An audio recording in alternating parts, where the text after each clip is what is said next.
فإنه يأتي يوم القيامة شفيعا لأصحابه. صدق الله العظيم وصدق رسول الله صلى الله عليه wasallam. Bapak Ibu dan saudara sekalian, jamaah salat subuh Masjid Darussalam yang dirahmati Allah. Alhamdulillah, kita bersyukur kepada Allah Subhanahu wa taala karena pagi hari ini kita bisa mengawali kehidupan kita di hari ini dengan bertauhid yang murni, dengan bertasbih, memuji Allah dan memurnikan keimanan kita kepada Allah Subhanahu wa taala. Insyaallah, amin. Jamaah rahmat Allah, kita lanjut setelah Al-Baqarah, kemudian Al-Imran. Sudah kita ketahui beberapa hal yang berkait dengan nama-nama surat tersebut. Sekarang kita bergeser ke surat yang nomor 4, yaitu surat An-Nisa. An-Nisa itu sering diartikan secara umum sebagai wanita.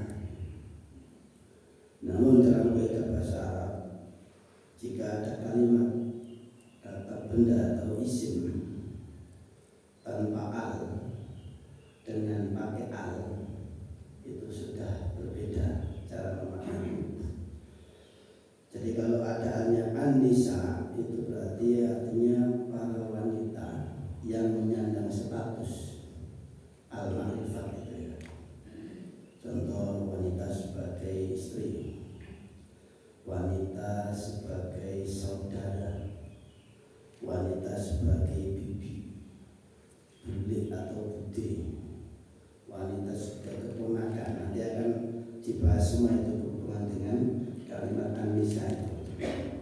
Sebab kalau tanpa al, nisaun itu sekedar jenis kelamin. Baik, nanti kita akan ketahui dari ayat-ayat yang kita ketengahkan. Baik, surat An-Nisa artinya wanita, saya dalam kurung berstatus ya. Surat nomor 4, kategori Madaniyah, turun di Madinah atau setelah Rasulullah hijrah ke Madinah. Jadi ada Makkiyah, ada Madaniyah. An-Nisa kategori Madaniyah, jumlah ayatnya 176 ya. Jadi dari judulnya saja kita sudah kenal. Ternyata selama ini surat An-Nisa itu jumlahnya 176. Ada yang sudah hafal? Biasanya kalau di surat An-Nisa itu yang sering dibaca oleh qari'ah itu kalau akan nikah. Kalau enggak ayat pertama ya, ayat 34 itu Ar-Rijal Qawwamuna 'alan Nisa'i. Baik, nanti kita akan tahu makna-makna, kemudian kisah-kisah atau ayat yang berhubungan dengan nama surat tersebut. Pada ayat pertama langsung disampaikan di sini. Saya beri dan ya ayuhan nas, wahai manusia, wahai manusia.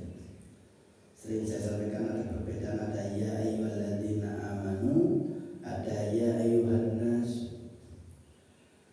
Ketika Allah menyebut ya ayuhan nas, ittaqu rabbakum, kalian bertakwalah kepada Tuhan kalian.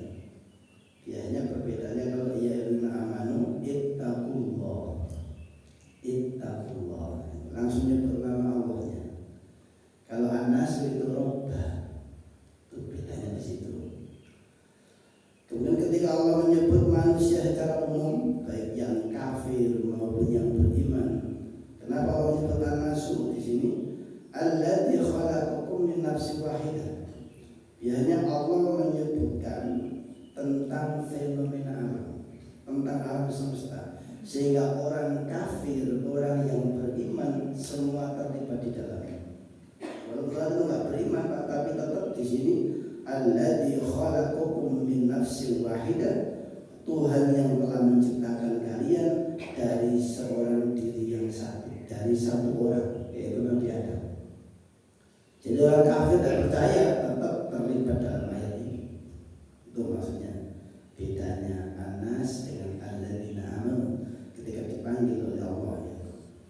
Wa khalaqa minna zawjaha, lalu Allah menciptakan dari seorang diri tadi, minna darinya, zawjaha pasangannya. Siapa itu? Bu Hawa, Bu Adam itu. Lalu wabassa minhuma, dan mengembangbiakkan dari keduanya itu rijalan, rijal, nggak pakai al, rijal tadi jenis laki-laki.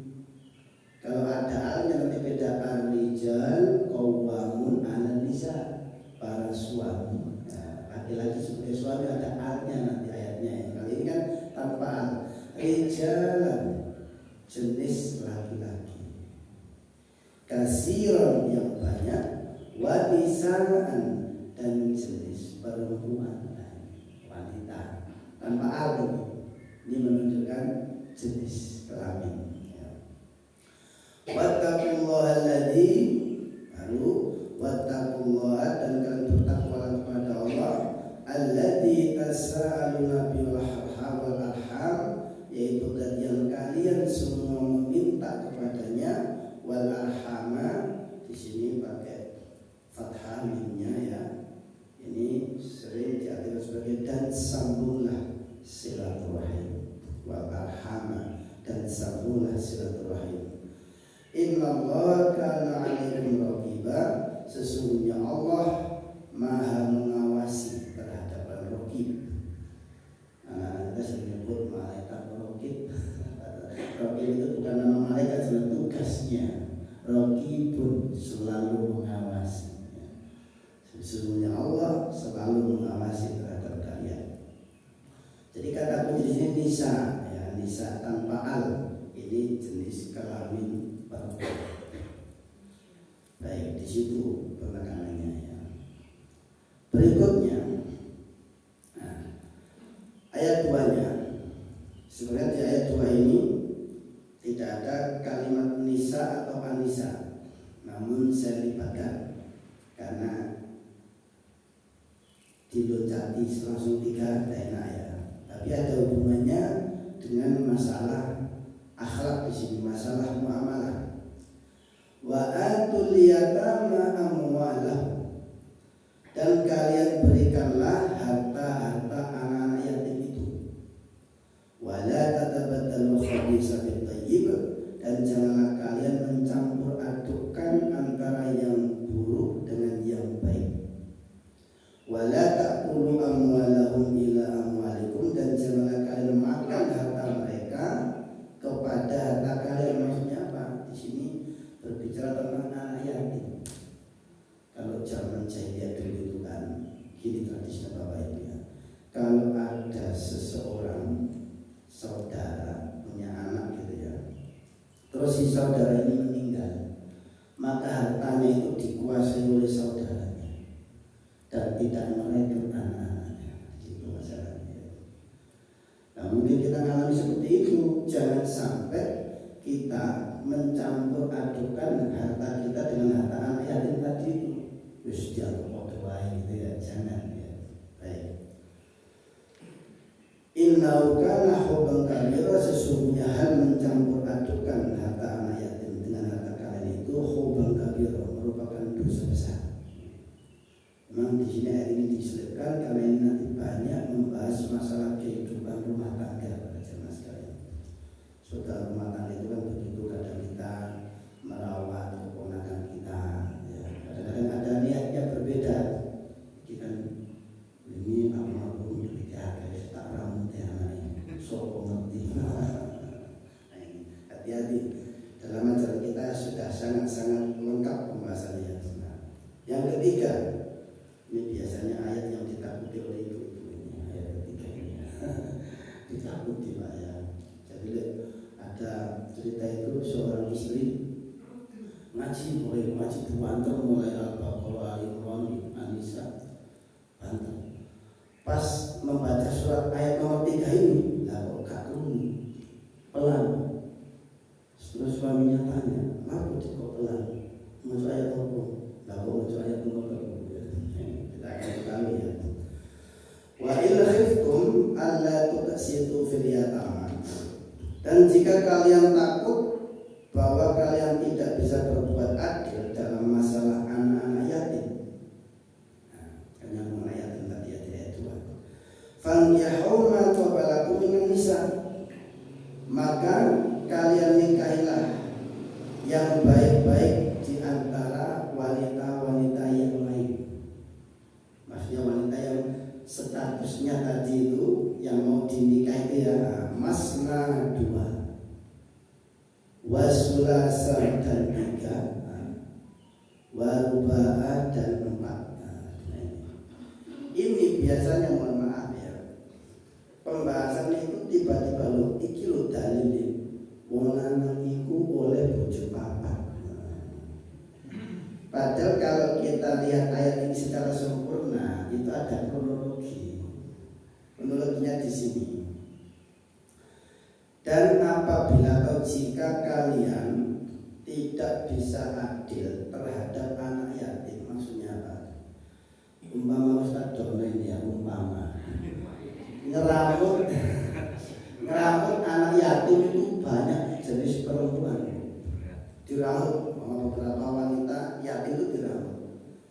Barang kita dewasa gede kok ayu-ayu, tak rabi dewi lah. Itu secara hukum boleh Pak, secara hukum boleh. Tapi persoalan batin ini nanti nggak bisa dihindari.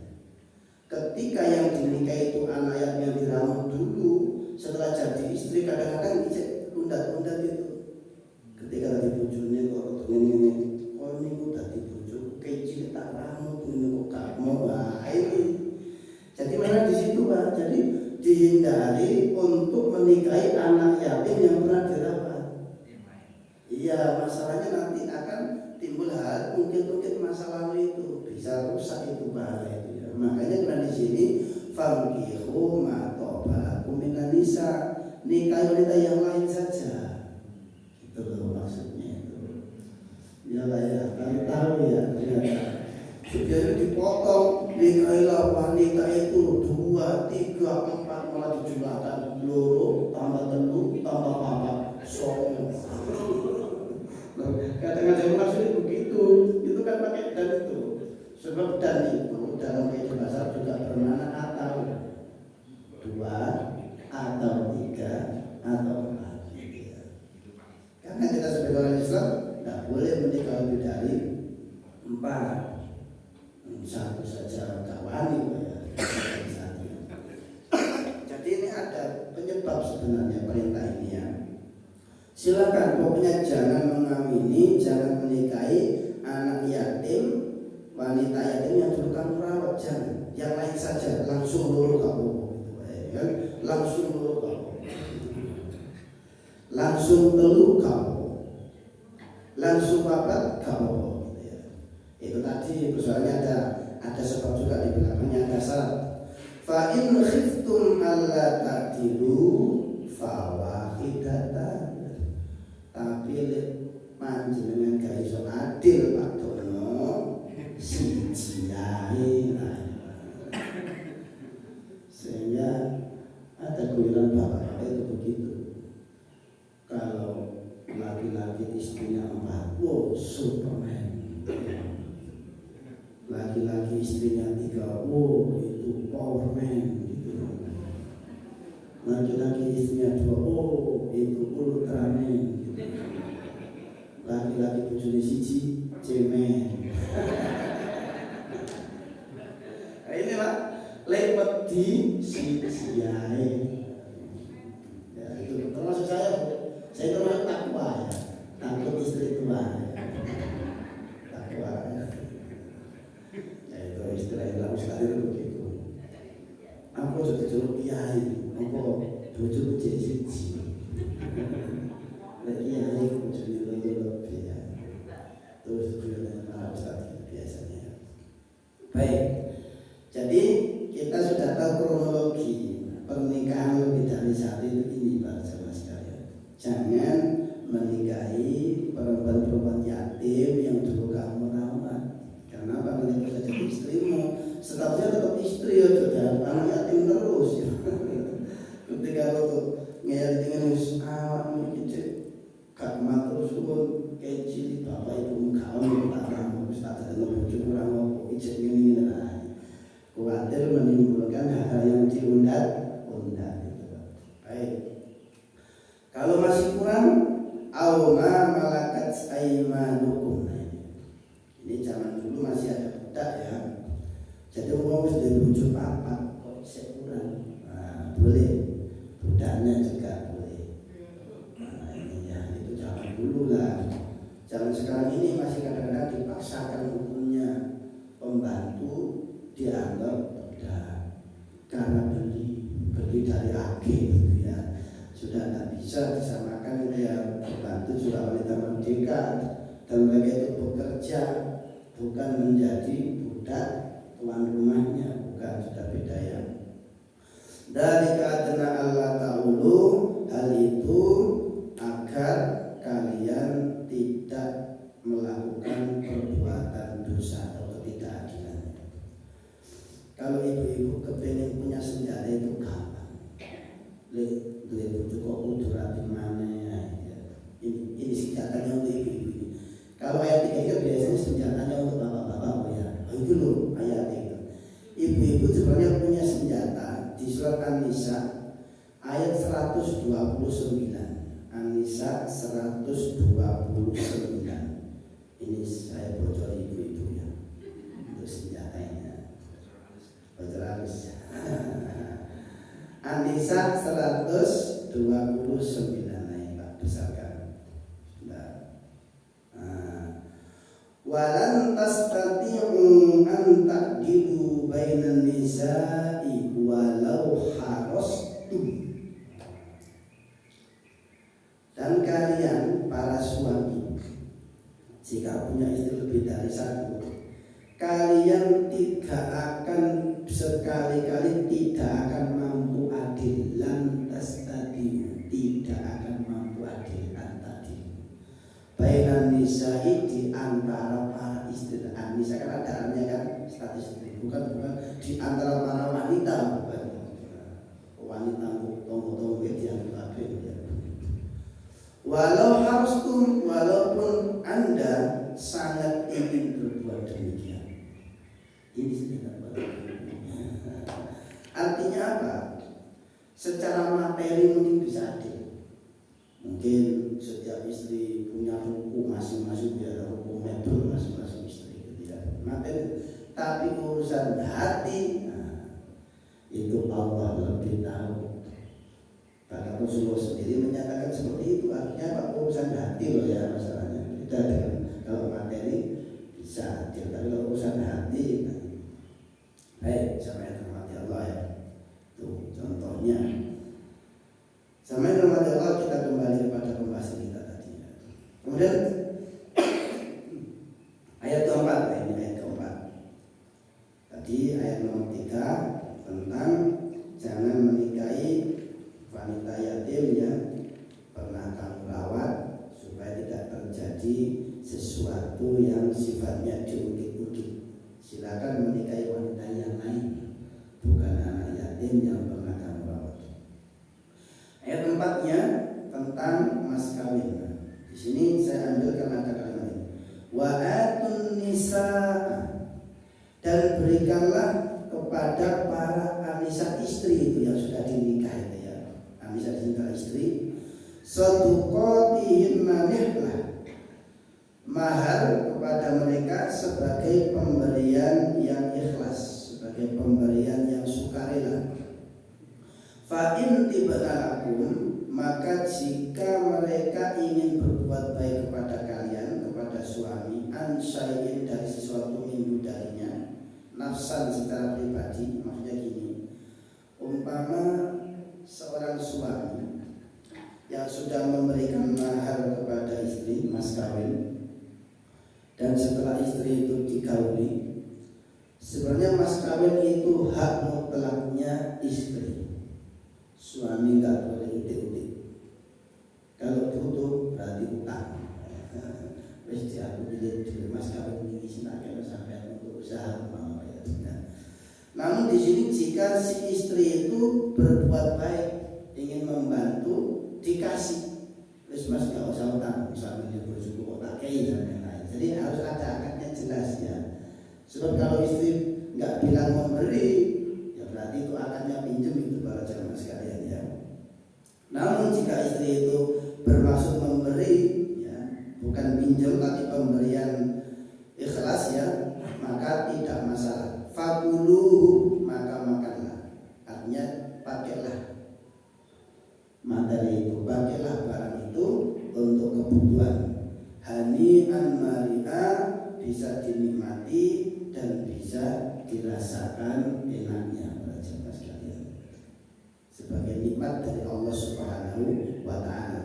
Sebab kadang-kadang ada kan orang itu tiba-tiba minta dulu mas kawin yang diberikan. Kalau si istri itu, jadi ada peraturannya dalam Islam itu, kalau ada seseorang menikah dan sudah memberikan mas kawin, kok belum dikawini, istri itu kok cerai, nah itu beda lagi. Itu suami masih berhak separuhnya, nah, itu beda lagi, masih berhak separuhnya. Baik itu di surat Al-Baqarah itu ya. Sekarang pada bagian kedua, masalah waris. Bapak Ibu yang terkenal ya di surat An-Nisa itu masalah waris. Sebelum kita masuk kepada ayat, saya berikan pengantar dulu ya. Jadi perpindahan harta dari seseorang kepada orang lain, termasuk itu kepada istri, kepada anak, atau kepada orang lain, itu ada 5 macam Bapak Ibu. Sama-sama perpindahan harta ya. Sebab kalau nggak kita jelaskan bedanya sih nanti akan rancu. Ada ibu, ada wasiat itu Pak ya. Jadi saya urut. Pertama ada namanya hibah. Hibah itu pemberian cuma-cuma, tidak ada sebab, tidak ada sesuatu yang menjadi masalah sebabnya ya. Hibah pemberian cuma-cuma. Contoh, karena seorang bapak hartanya banyak ya. Kemudian untuk menghindari hal-hal yang tidak diinginkan di belakang hari, kalau dia sudah wafat, semua anak dipanggil, nah, diberi jatah, kamu ini, kamu ini. Itu namanya hibah. Dan itu langsung bisa dibalik nama, bisa dimiliki oleh si anak. Itu namanya hibah. Yang kedua, hadiah. Nah, beda lagi. Barangnya sama tapi beda prosesnya, hadiah. Umpama jadi hadiah ini ada sebab. Jadi perpindahan harta dari seseorang orang lain karena ada sebab. Umpama saya sakit keras, umpamanya contoh biar gampang. Lalu keluarga saya sendiri itu enggak ada yang mereken saya, enggak ada yang mereken saya pokoknya. Lalu oleh Ustaz Dono saya dirawat. Padahal Ustaz Dono ini bukan siapa-siapa saya, tapi peduli merawat saya dengan ikhlas, dengan maksimal. Akhirnya dalam kondisi begitu saya ngomong, Mas Dono, karena panjenengan peduli dengan saya, sedangkan keluarga saya tidak ada yang peduli, itu saya punya hotel di Jalan Raya itu. Nah, kalau nanti saya sembuh itu jadi miliknya sampai. Itu hadiah namanya. Dan jangan langsung notaris, jangan untuk notaris seperti ini. Nah, nanti kemudian saya sembuh, sebagaimana janji saya tadi, nah itu namanya hadiah. Dan itu langsung bisa dibalik nama sebagai abilit ya. Yang ketiga, wakaf. Nah, wakaf atau wakof itu pemberian seseorang kepada masyarakat umum. Untuk kebaikan masyarakat umum, orang banyak, itu namanya wakaf atau wakof. Bedanya di situ. Berarti dia jadi wakaf untuk orang banyak. Contoh punya tanah atau punya lahan khusus, ini bisa untuk klinik, bisa untuk masjid, itu namanya wakaf. Ini juga harus langsung kalau bisa dibalik nama atas nama yayasan atau apa ya. Kalau nggak sudah dibalik nama, nanti ahli warisnya ada yang nuntut biasanya. peduli, si wong akeh bapak kamu surati gitu ya. Ternyata ada ahli waris yang menuntut, ini kan miliknya bapak saya ini. Ya tapi sudah diwakafkan ke masyarakat, mana buktinya? Nah ini kalau sebagai anak yang soleh gitu ya, ya tentunya kalau memang tahu kebenaran itu ya biarkan, kalau bisa malah dibantu pak yang ngurusnya. Tapi anak itu tuh soleh, anak sing toleh, nah malah diminta lagi. Bahkan ada cerita kasus bahwa tanah wakaf sudah menjadi masjid ya, lalu masjidnya separuh dari ruku. Ya karena ada ahli waris yang tidak terima dan pihak yayasan tidak punya bukti tadi itu, bukti yang di atas bukti. Bahayanya di situ. Kemudian yang keempat, wasiat. Nah, ini sering dicampur adukan. Ada yang berpendapat bahwa ayat tentang wasiat itu terhapus oleh ayat waris. Tidak. Jadi ayat wasiat waris itu berdiri masing-masing. Artinya berdiri wasiat adalah ketika seseorang punya harta atau seorang bapak kaya raya gitu ya, lalu berwasiat kepada anak-anaknya. Tadi kan riba. Ini wasiat, bedanya di sini. Ketika si anak kamu tak kasih satu kafling ini, tapi itu kalau ada kos-kosannya, dibuat kos-kosan, itu hasilnya masih milik saya, gitu ya. Nanti kalau saya sudah wafat, nah itu baru jadi milikmu. Jadi nunggu wafat bapak itu namanya wasiat. Jadi yang memberi ini kepada yang diberi belum menjadi hak miliknya yang diberi sebelum yang memberi ini wafat. Nah, itu bedanya di situ. Itu wasiat namanya. Lah, kalau seseorang itu punya ilmunya, lama ada seorang bapaknya banyak pak ya, lalu anak ini punya ilmunya, pak, panjenengan ini kan hartanya banyak sekali. Apa anda buat wasiat untuk kita semua? Oleh bapak gak paham, kok ini kunjungan aku nggak ngerti tadi. Bukan begitu. Ayatnya seperti ini Bapak Ibu, surat Al-Baqarah yang masalah wasiat. Surat Al-Baqarah ayat 180. Al-Baqarah 180 masalah wasiat itu ya. 180. Kutiba alaikum idza hadara ahadakumul mautu in taraka khairan al-wasiyatu lil walidaini wal aqrabin. Sebab ada yang salah paham, wasiat itu enggak boleh kepada ahli waris. Siapa ini ayatnya jelas.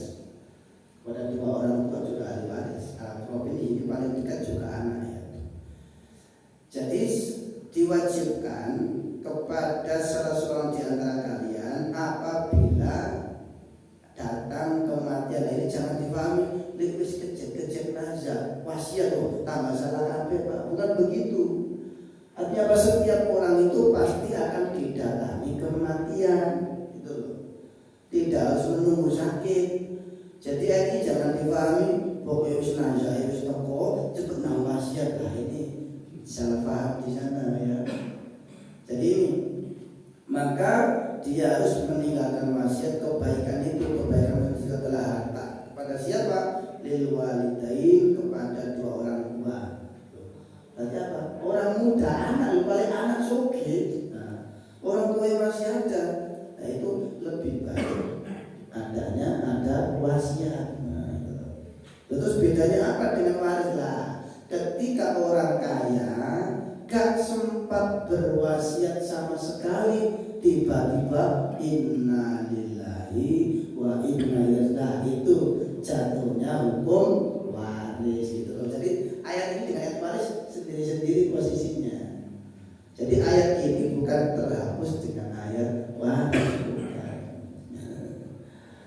Jadi kalau seseorang tidak sempat pertama, tidak sempat kedua, tidak sempat ketiga, tidak sempat keempat, tiba-tiba almarhum innalillahi, maka hartanya menjadi harta waris itu.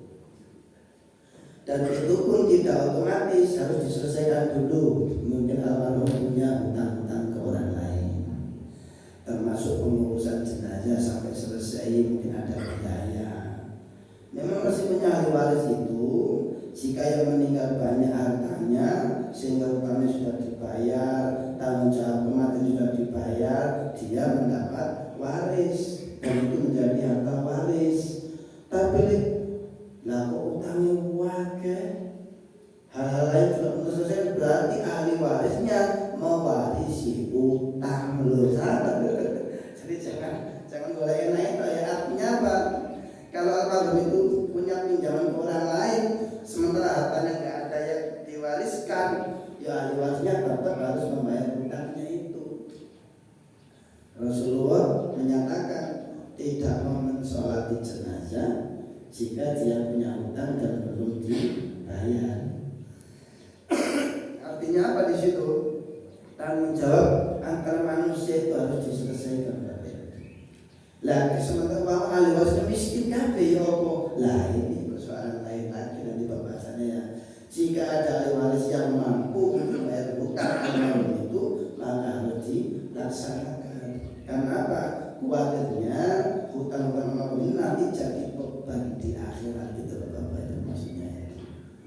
Nah, makanya kan saya tahu Pak Mudin atau wakil pada ngomong, Bapak Ibu semua, tolong jujur, siapa di antara kalian yang pernah uangnya dipinjam oleh almarhum atau almarhum punya tanggungan kepada panjenengan semua, mohon bisa mendatangi kami sebagai keluarganya atau ahli warisnya itu. Baik, sahabat Allah. Jadi 5 macam tadi itulah belum selesai ya. Nah, tak lanjutkan dulu ya. Masih lama ya. Karena kita kasih 10 menit untuk kita diskusi ya. Baik.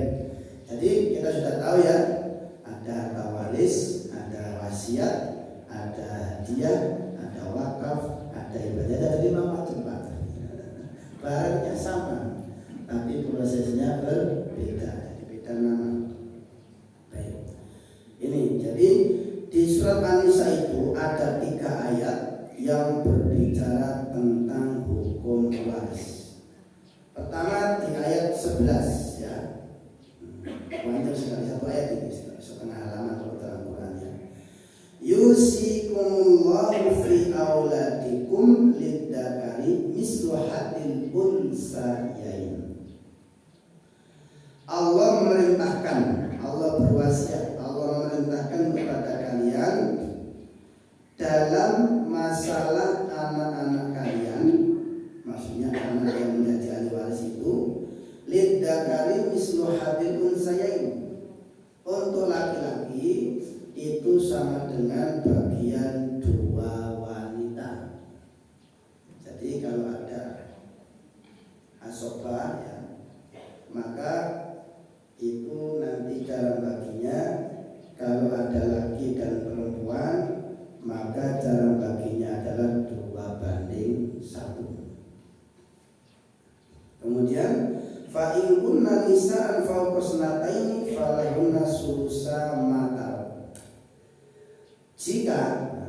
Jika yang menjadi ahli waris itu perempuan ya, lebih dari 2, hanya 2 ke atas ya, maka dia mendapatkan 2/3 dari harta waris yang ditinggalkan oleh almarhum. 2/3.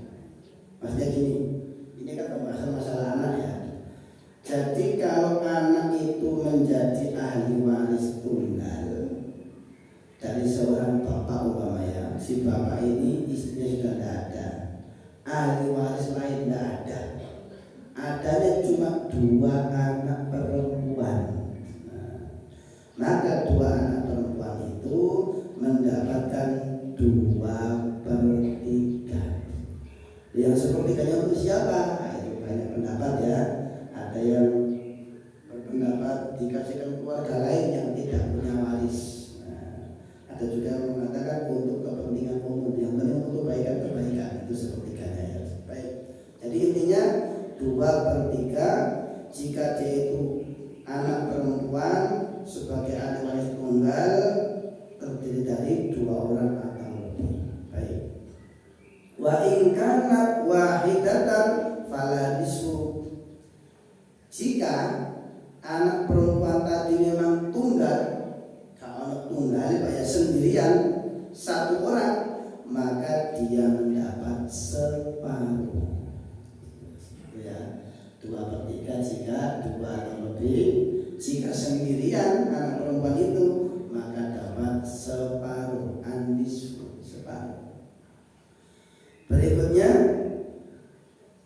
wali abawaihi, dan untuk dua orang tuanya, ibu bapaknya jika masih ada ya. Jadi umpama seorang meninggal sebagai anak, dia sudah kaya raya gitu Pak ya, sementara orang tuanya masih ada, berarti meninggal itu tidak perlu tua Pak ya. Orang tuanya masih ada juga bisa juga meninggal ya.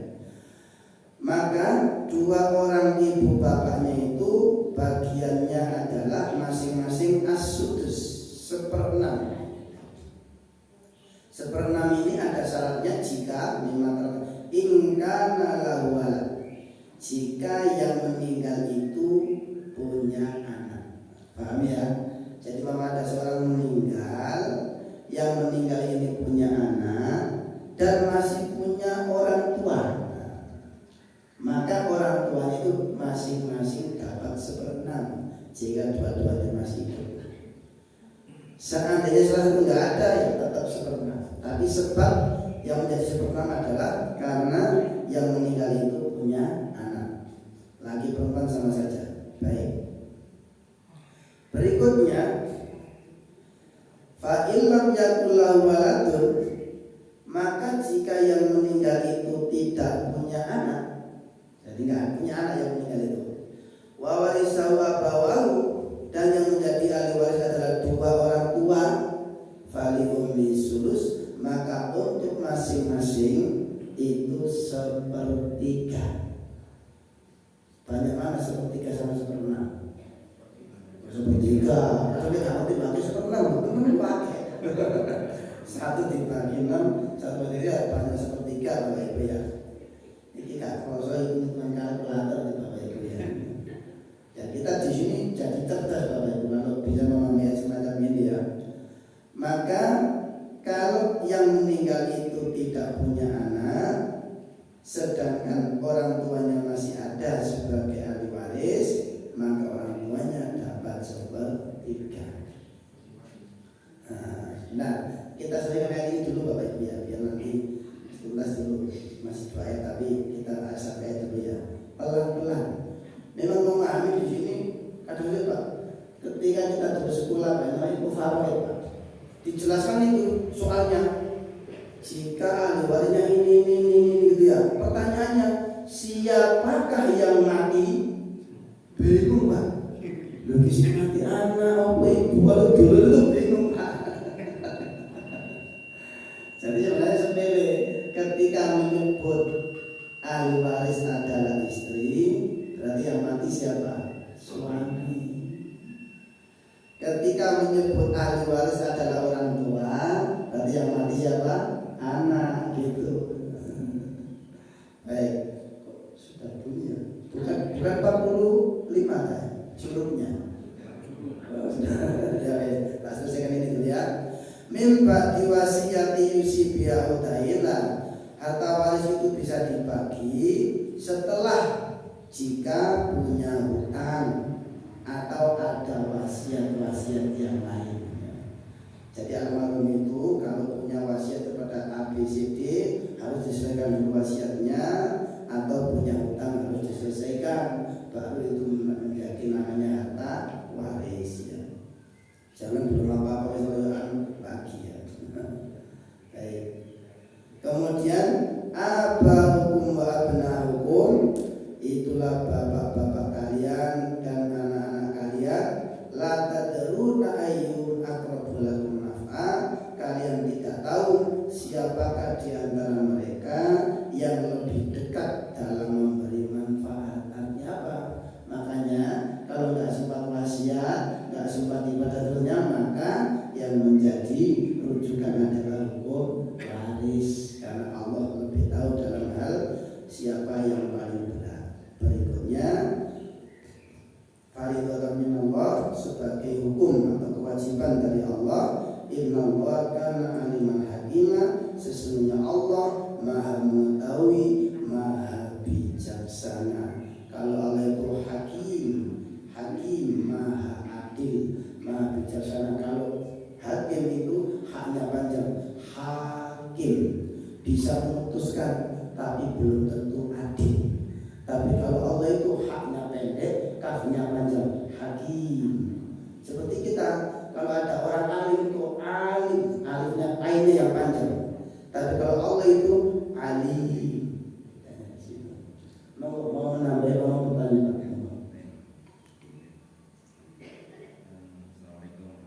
Waalaikumsalam.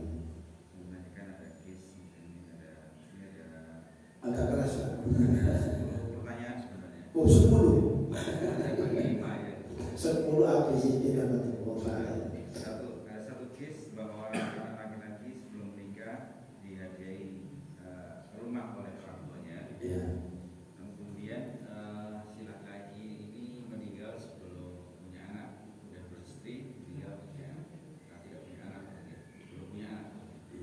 Kemudian rumah ini menjadi hak siapa? Itu pertanyaan pertama. Kemudian kedua, untuk menghindari bisa jadi kemelut waris, orang tua berinisiatif melakukan hibah terhadap semua yang dimiliki pada anak-anaknya. Apakah hal ini dibenarkan?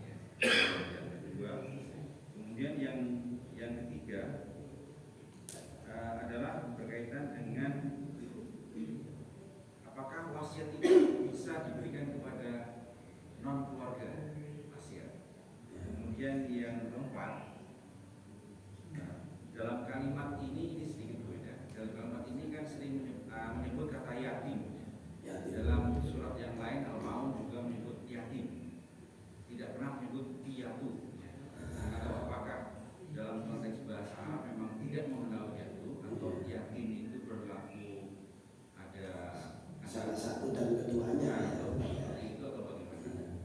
Kemudian yang ketiga, ini sedikit berbeda juga. Di ayat pertama tadi disebutkan bahwa ciptakanlah Adam ini ya, Adam yang pertama itu menggunakan kalimat nafsu gitu ya.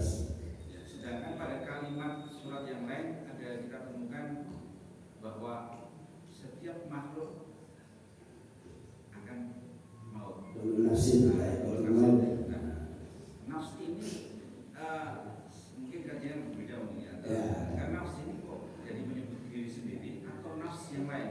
Jadi kalau di kasus ini Nabi Adam nafsnya Nabi Adam dipecah atau dari ini atau sedangkan pada sisi yang lain seolah-olah bahwa kullu nafsin dha'iqatul maut berarti setiap jiwa yang dirinya sendiri nafs ini yang bertanggung jawabnya sendiri ya. Nah ini mungkin bisa diberikan pencerahan. Ya, baik. Pertanyaannya 5.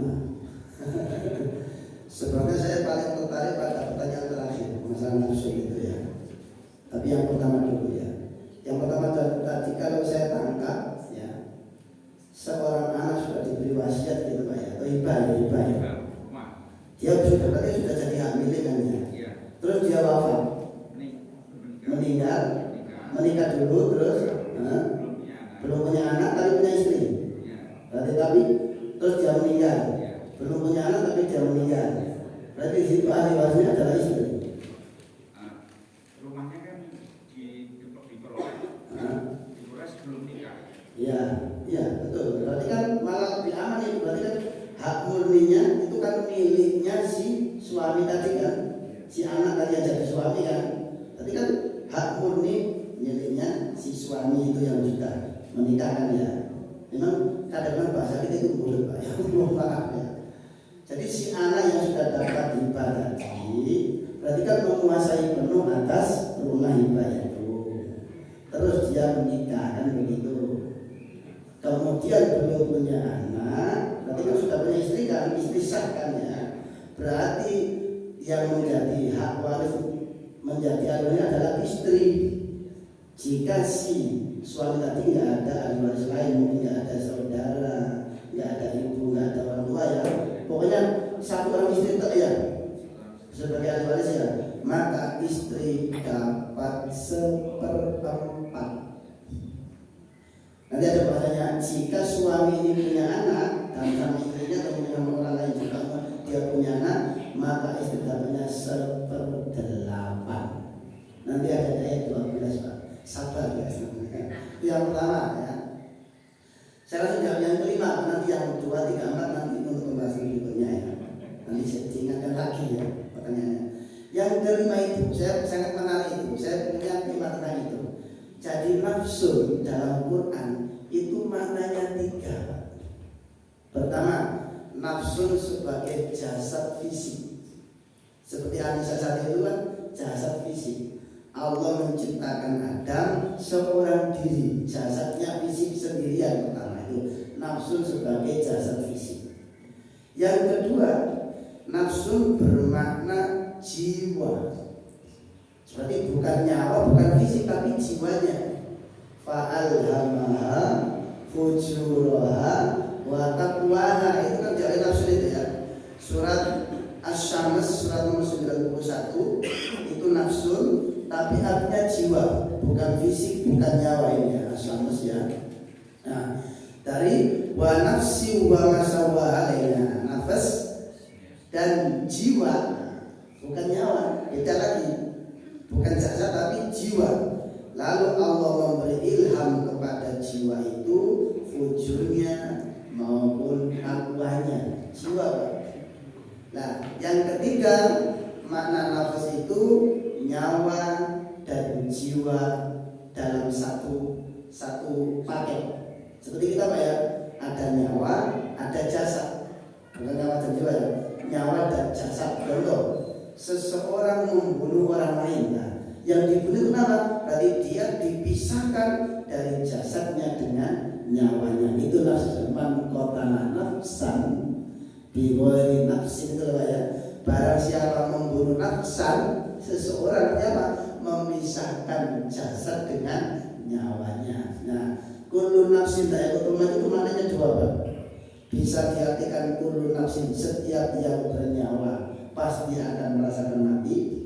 Yang kedua, kullu nafsin, setiap yang berjiwa pasti akan merasakan mati. Namun dalam kalimat itu saya cenderung mengartikan jiwa. Karena apa?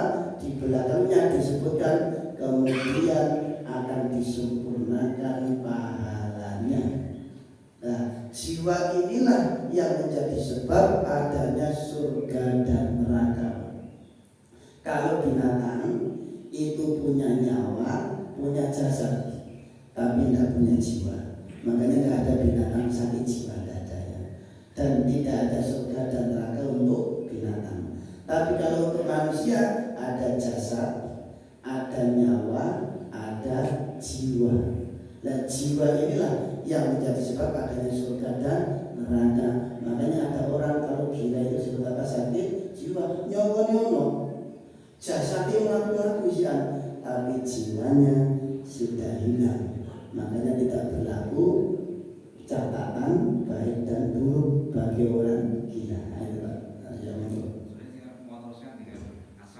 Sebenarnya siapa yang mensucikan jiwa? Ya, jiwa.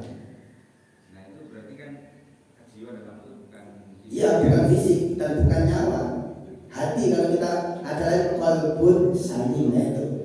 Kalau bahasanya qalbun nanti ada maksudnya Pak, ada qalbun, ada fuad ya. Ada udhunun, ada as-sam'u, ada ainun, ada basorlah. Sam'u, basorlah, itu jiwanya Pak. Kalau fisiknya telinga udhunun, jiwanya sam'u. Kalau mata fisiknya ainun, jiwanya basorlah. Itu panjang itu bahasanya ya.